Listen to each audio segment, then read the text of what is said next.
লুকার studio open করার জন্য Google ক্রোমে গেলাম। আপনারা যে কোনো ব্রাউজারে গেলেই চলবে। সেখান থেকে সিম্পলি আমরা আমাদের ব্রাউজারে লুকার স্টুডিওটা লিখব। লুকার স্টুডিও যা গুগল ডাটা স্টুডিও নামেও পরিচিত।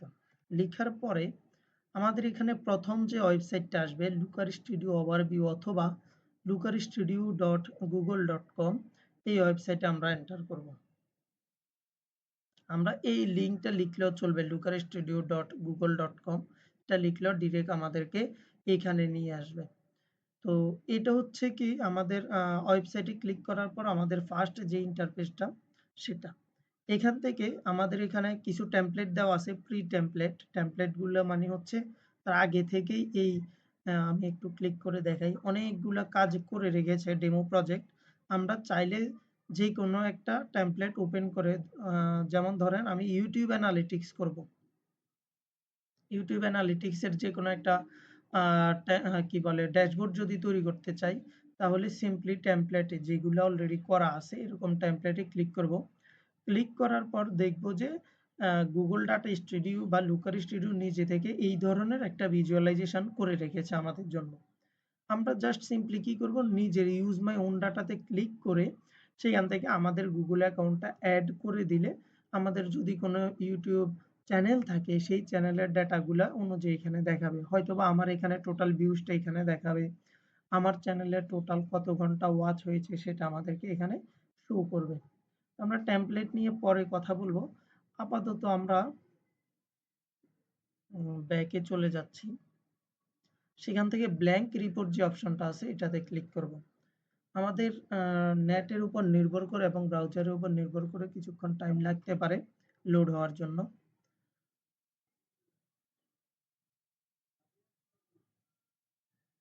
আচ্ছা, আমাদেরকে সর্বপ্রথম এরকম একটা ব্ল্যাঙ্ক রিপোর্ট শো করবে। এইখানে আমাদের তেমন কোনো কাজ নাই। কেন নাই? কারণ আমাদের কোনো ডেটা সেট আমরা আপলোড করি নাই। তো ডেটা সেট আপলোড করার জন্য আমাদেরকে ডেটা প্রয়োজন, মানে ড্যাশবোর্ড বা ভিজুয়ালাইজেশন তৈরির জন্য আমাদের ডেটা প্রয়োজন। সেই জন্য আমি অ্যাড ডেটা অপশনে ক্লিক করব। সেখান থেকে আমাদের দেখুন এখানে অনেকগুলো অপশন দেওয়া আছে। যেমন প্রথমত ২ টা অপশন। একটা হচ্ছে কানেক্ট টু ডাটা, আরেকটা হচ্ছে মাই ডাটা সোর্স। এরকম যদি হয় যে আমাদের আসলে ডেটা নাই, আমাদের কাছে কোনো ডেটা সেট নাই, আমরা জাস্ট প্র্যাকটিস করব। প্র্যাকটিস করার জন্য মাই ডাটা সোর্স থেকে এখানে যে অপশনগুলো আছে world population data, Google analytics data, AdWords data, এগুলো হচ্ছে ডামি ডাটা সেট। আমরা নিজেরা প্র্যাকটিস করার জন্য লুকার স্টুডিও আমাদেরকে কিছু ডেটা সেট এখানে দিয়ে রেখেছে।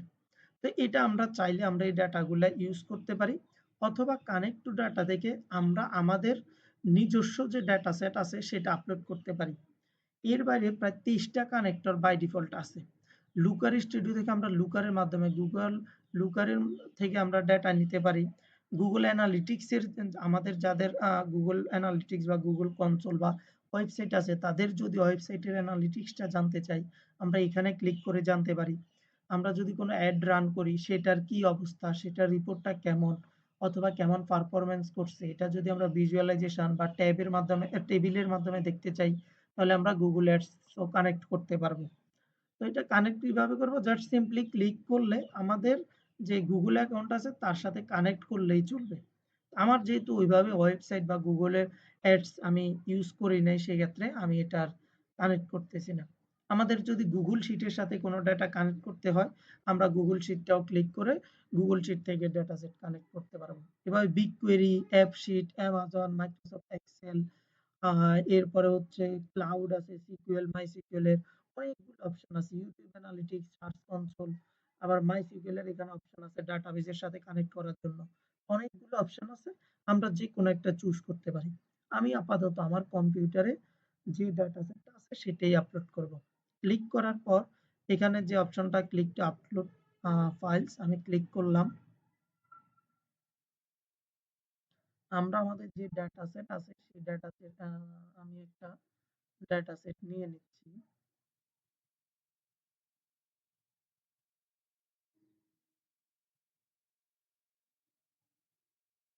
ডাটা সেট আপলোড করার পর সিম্পল যেভাবে আপলোড করা হয় ওইভাবেই। আমার নেটটা খুব সম্ভবত একটু স্লো, তো যার কারণে একটু টাইম লাগে। কয়েক সেকেন্ড টাইম লাগবে আসলে। এই যে এখানে এটা ২ এমবি দেখাচ্ছে এবং প্রসেসিং দেখাচ্ছে মানে আপলোড হচ্ছে। এই যে আপলোড হয়ে গিয়েছে। আপলোড হলে আপলোডেড লেখাটা আসবে এবং এড অপশনটা ভিজিবল হবে। সাইজটা এবং আমার এখানে যে CSV ফাইল সেটার নামটাও শো করছে। এড এ ক্লিক করব। ক্লিক করার পর এখানেও একটু লোডিং টাইম নিবে। যেহেতু আমরা ডিরেক্ট এটা অনলাইনে করছি, কোনো সফটওয়্যার বা কোনো টুলস ইউজ করছি না, সেজন্য একটু টাইম হয়তো লাগবে আরকি। তো আমাদের ডাটা সেটটা আপলোড করার পরে বা ডাটা সেটটা লোড হওয়ার পরে বাই ডিফল্ট এখানে একটা টেবিলের মাধ্যমে কিছু তথ্য আমাদেরকে শো করবে। আমরা ধীরে ধীরে সবগুলো শিখবো। আপাতত এটাকে ডিলিট করে দিই।